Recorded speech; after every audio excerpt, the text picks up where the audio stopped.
ทักทายสบายดีสวัสดีครับผมพ่อแม่พี่น้องมื้อนี้บ่าวดำก็มา YouTube เลี้ยงให้อีกเนาะวังวันที่7ก็ดีใจน้ำเนาะเขา2 ตัวล่างบ่าวดำเองก็บ่ถือดอกเนาะมางวดนี้มาลุ้นกันใหม่เนาะถ้าชอบก็ฝากกดไลค์กดแชร์หรือว่ากด Subscribe กดติดตามช่องไว้เด้อถ้าต้องการทุนโสกับบ่าวดำเนาะอันนี้ก็บ่าวดำจูดแล้วก็ลงให้เบิ่งเนาะเพราะบ่าวดำเองเป็นคนมักสอบรุ่นตัวละ5 บาท10 บาทนะถ้าพร้อมแล้วไปรับชมกันขอให้โชคดีครับผม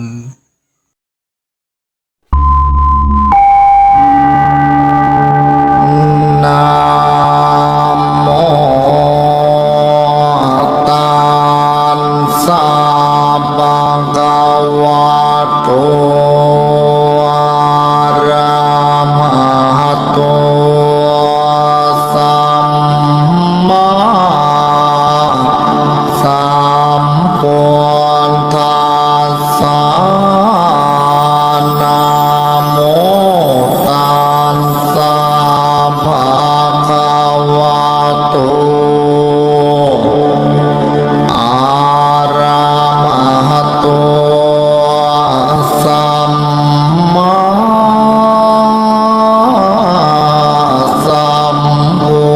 ทธัสสะนะโมตัสสะภะคะวะโต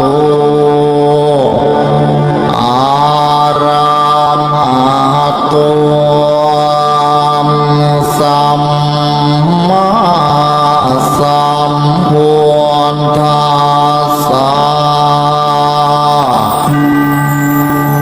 กายวาจาจิตตัมังวันทานาคาเทียมบดีเสียสุนโทเวสุนเทียเทวาปูเชเมียโทติยมปีกายวาจาจิตตังมังวันทานาคาเทียมมเดียเสียสุนโทเวสุนเทียเทวาปูเชเมียตาติยมปีกายวาจาจิตตังอหังวันทานาคาเทมบดี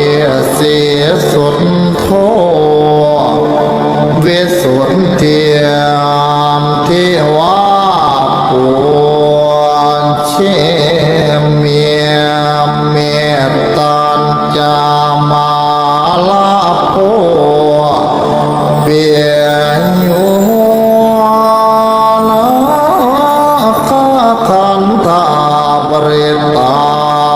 งกายวาจาเจียนตามอาหังวันทานางพญานาชินีเสี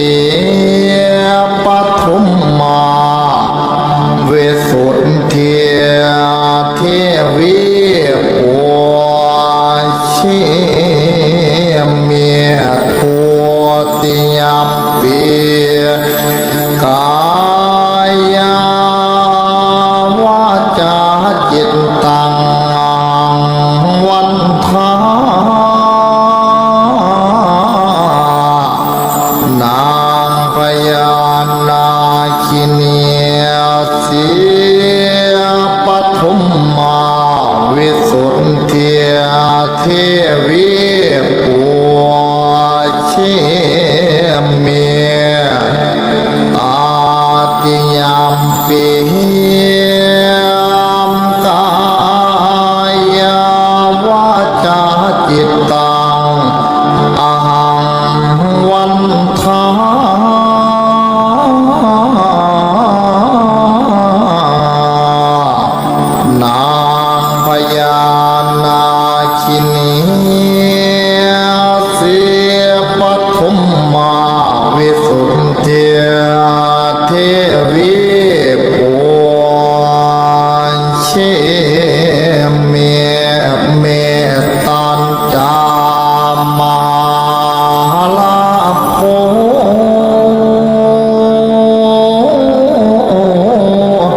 เปีย